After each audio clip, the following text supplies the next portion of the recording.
করছে, কিন্তু লিখিতভাবে আমাদের সাথে কোনো পরিস্থিতি দিচ্ছে না। এভাবে আমরা দফায় দফায় অনেকবার স্মারকলিপি এবং আমাদের কর্মসূচি সেই 5 তারিখের জন্য চলছে, কিন্তু আসলে উপমহল আমাদেরকে কোনো তারা পদক্ষেপ দিচ্ছে না। আমরা এই জন্য মাঠে যতদিন পর্যন্ত আমাদের দাবি বাস্তবায়ন না হবে আমরা রাজপথে ইনশাল্লাহ থাকবো। এলএসপিদের দাবি বাস্তবায়ন আমরা সই যাচ্ছি না। আমরা চাচ্ছিলাম যে কর্মসংস্থান এলডিপি প্রকল্প যে দেশে উন্নয়ন ঘটেছে এর ধারাবাহিকতাতে আমরা চাচ্ছিলাম যে এলডিপি প্রকল্পকে আবার পরিণত করে এই এলএসপিদেরকে বাস্তবায়ন এবং মাঠে থাকার সুযোগ করে দেওয়া হোক। আমি এবং আমাদের এই স্থান থেকে দেশ নায়ক রাষ্ট্রপতি জিয়াউর রহমানের সুযোগ্য সন্তান তারেক রহমান আজকে আমাদের দেশের পরিচালক, ওনাকে আমরা সুদৃষ্টি আকর্ষণ করছি যে তিনি যেন আমাদের এই এলএসপিদের একটা সংস্থান ব্যবস্থান করে দেয়। ধন্যবাদ। আসসালামু আলাইকুম। আমরা প্রেস ক্লাবে আজ 22 দিন যাবত 23 দিন যাবত আছি না।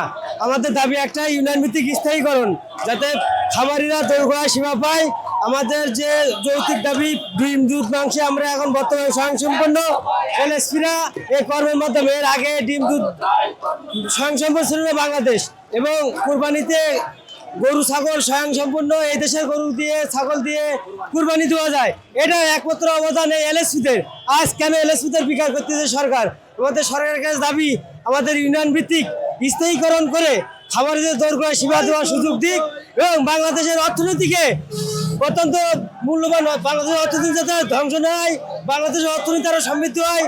আরও আমাদের এই ডিম দুধ মাংস বিদেশি পরিচালনা করে বিদেশি মুদ্রা অর্জন করে এই বাংলাদেশকে আমরা উন্নয়নশীল রাষ্ট্রে পরিণত করতে চাই। এর জন্য প্রধানমন্ত্রীর কাছে আমাদের দাবি দ্রুততম আমাদেরকে ইউনিয়ন ভিত্তিক স্থায়ীকরণ করা হোক, না হলে আমরা এখান থেকে ফিরবো না, আমাদের লাশ ফিরবে।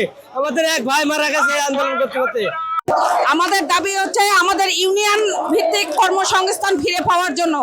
আমরা বিগত সালে হচ্ছে আমরা 7.5 বছর ওখানে চাকরি করেছিলাম। 19 সালে আমাদের চাকরি হয়, এবং হচ্ছে 26 মার্চের 31 তারিখে আমাদেরকে ওখান থেকে মানে ওরা দেওয়া দাবি বলছে যে আমাদেরকে আর কোনো কিছু নাই, এখানে চাকরি থেকে বিরত রাখছে। কিন্তু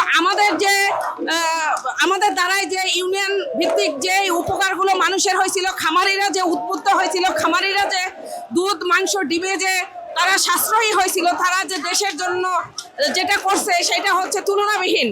আমাদের দ্বারা তারা উপকৃত হয়েছে।